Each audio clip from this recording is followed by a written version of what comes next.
What does community organizing have to do with teaching part 2?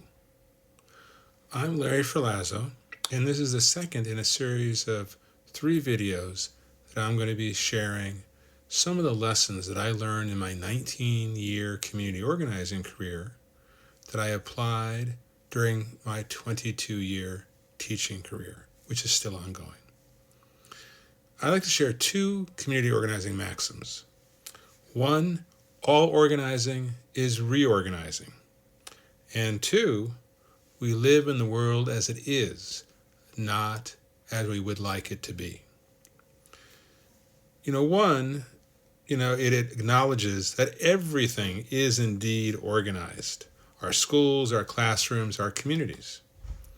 However, they may very well be organized in the wrong way. But we have to acknowledge what is there now before we begin to make changes. We have to grapple with the reality that exists, the systems and the people.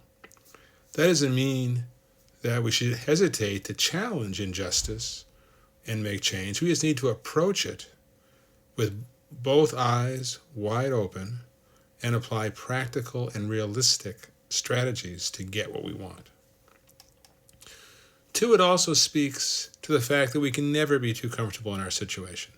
Once we stop evaluating and reevaluating what is working, we start to move backwards.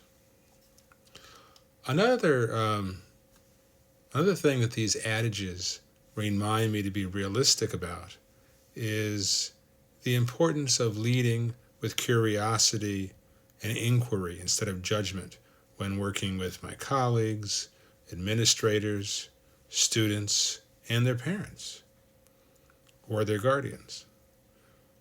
It's reminded me of the need to constantly evaluate what I'm doing in the classroom and not get stuck in ruts. And my biggest teaching mistakes have come when I've ignored this advice. Do any of these things resonate in your own teaching practice?